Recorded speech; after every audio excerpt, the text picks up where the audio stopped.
The corpse digger. Peppino was a corpse digger. He had inherited the burial company, being in family's property, and since his date of birth he hadn't been thinking of any other. Scene of his dignified and indispensable profession was a little town close to Neapel, where the poor lad, due to his cruel superstition that a corpse digger would bring bad luck, was scoffed and avoided by the inhabitants. Ever since his youth, his mates took him responsible for a row of mishaps and other disasters. So with the time, Peppino got more and more narrow-minded, and finally, maybe due to the strong impact of his profession, or just because he liked it, he was even wearing black clothes in his leisure time, a color that only stressed his paleness and skinniness. Therefore, he deserved his nickname Copsy-digger with full right. This term was translated in the Neapolitan dialect and means messenger of ill luck. "Caution, the Copsy-digger is approaching," men shouted as soon as they watched him coming, and involuntarily they touched their crotch to avoid bad luck. "You what? Why would you greet the Copsy-digger?" Gigi asked Tom one day, who then responded, "Of course I'm not stupid. If I don't say hello to him, who knows what kind of ill luck is going to wait for me?" And with one swiftly gesture and grin, he showed Gigi the horn amulet, which he firmly pressed in his hands each time that he gave Peppino his greetings. What a woman would ever stay with that guy whose name is Bad Luck? First of all, he's killing you, and afterwards he takes you to the cemetery, Rosaria said, conspiringly after spitting to the ground 3 times when she got aware of that guy having a vein for her. Although he could have offered her a life in quite good circumstances, there wasn't any single woman to take him, as much as no man would ever have become his mate. Peppino knew about that, but he seemed to bear his cross with great dignity and tolerance. Towards the others, maybe because he was so superstitious. Yes, in truth, it was he of all who was especially superstitious. What went so far that he even made jokes about himself, and often he mentioned that he would touch his crotch immediately whenever he looked into the mirror in the morning, just to avoid getting himself any bad luck. Peppino had a great passion for the lottery.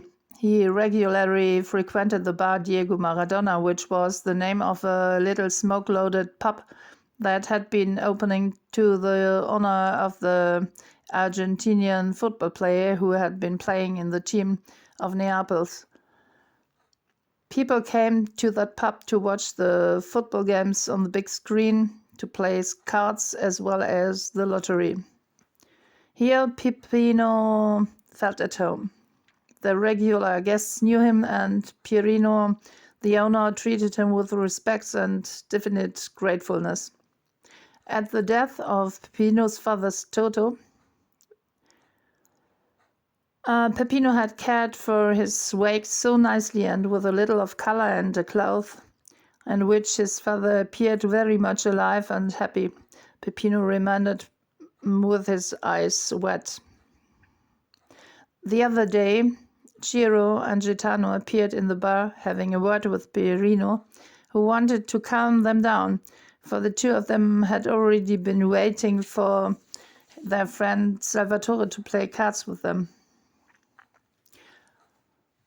"Maybe something has happened," Pierino uttered, but Ciro insisted on that fool being just too late in time, as he always was. "If he comes, I'll shoot him," he said. On these words, Salvatore entered the pub, short of breath, and this indeed with an excuse which was accepted by the 3 others without restraint. He would be in delay because of some black cat that passed by when he was just turning into a small by-street in his car. "And what did you do?" Ciro asked, a little worried. "What could he have done, though? He stopped, didn't you, Salvato?" Peppino answered while looking at Salvatore full of comprehension.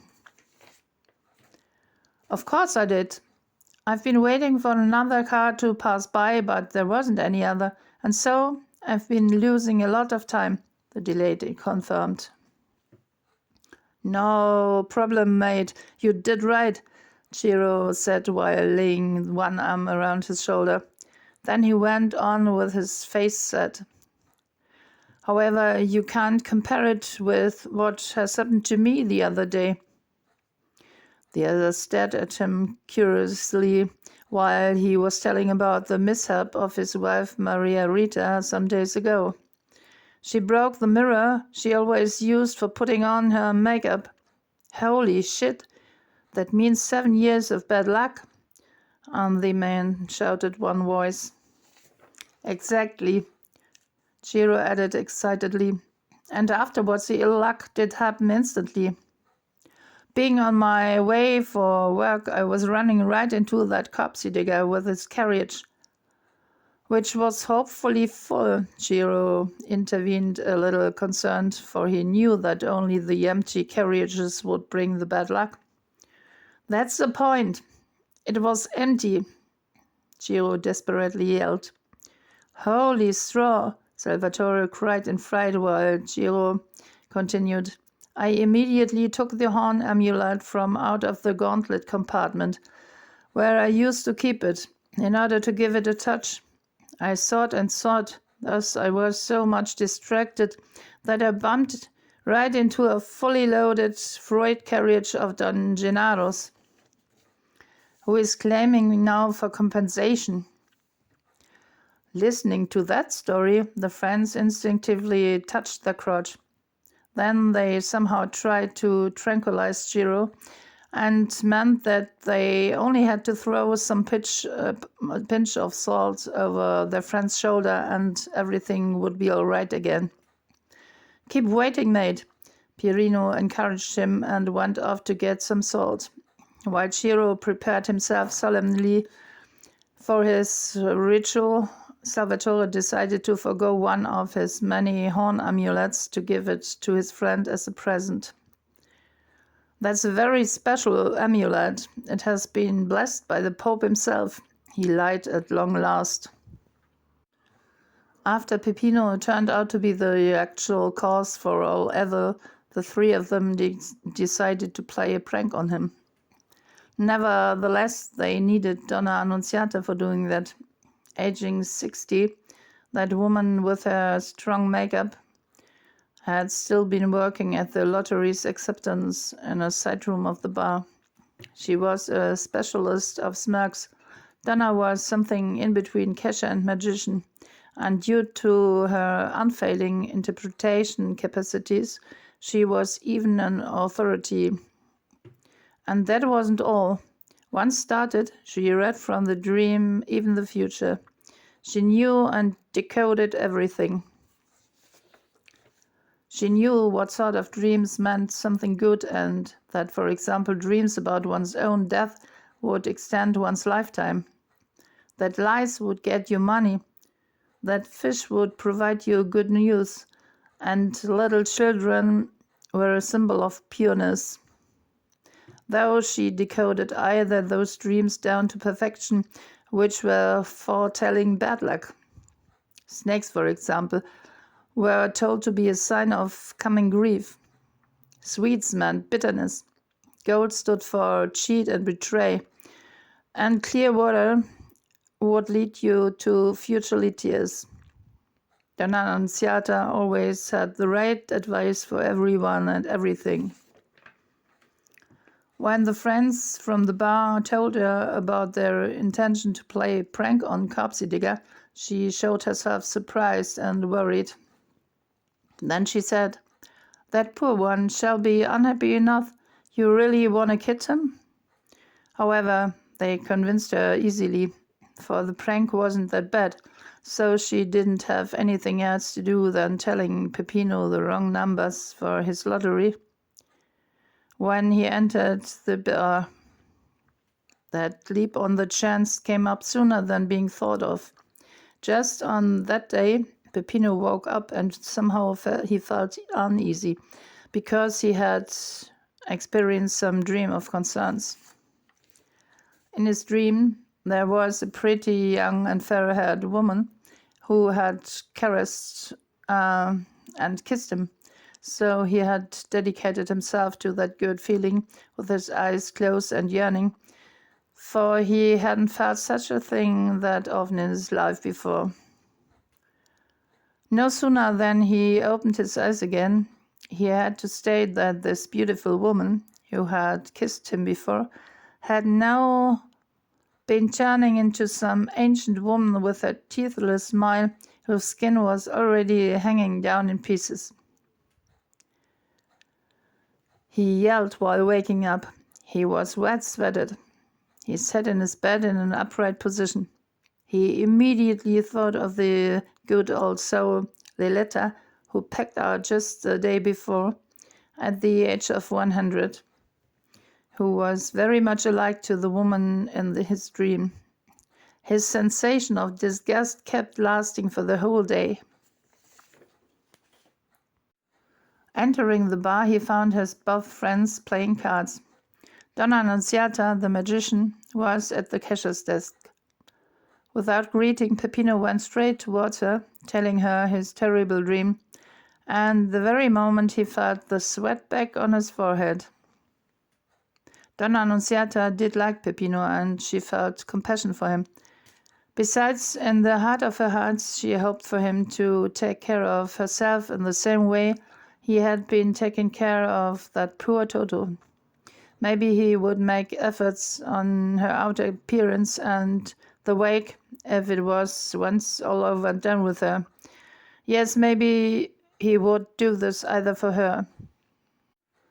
If only she treated him in a friendly way. Beppo, what ugly dream you have had. If I was in your shoes, I surely would feel the same, she said with sympathy. And without consulting her thick book, she named him 3 absolutely random numbers which she was told to play. 3, 19, and 78. Peppino looked at her as if she was a fairy, and Donna Annunziata herself felt obliged to consolate him. In truth, she told him, his dream would mean the entry of a beautiful woman into his life. Be patient and you will see. From the utmost isolated edge there will appear a woman who is matching perfectly with you. She predicted him with her motherly smile.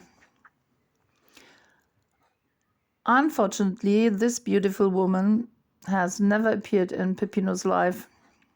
But with the invented numbers of Donna Annunziata's, he made lots of money. Peppino was absolutely convinced of them to have impacted his luck, because Pierino, Ciro, Salvatore, and the unavoidable Donna Annunziata had been at present when he learned about his lottery prize. As a sign of acceptance, and for he wanted to share his winnings with them, he gave each of his mates a little sum as a present. So they were very touched and embraced him, for mostly Ciro, who was finally able to pay the damage with Don Gennaro's, the fruit vendor. The intended prank was never mentioned, but the news of the winnings and the generosity of Peppino's spread round in every household in the city. Ever since that time, he was a bit less the corpse digger, and they liked him a little more.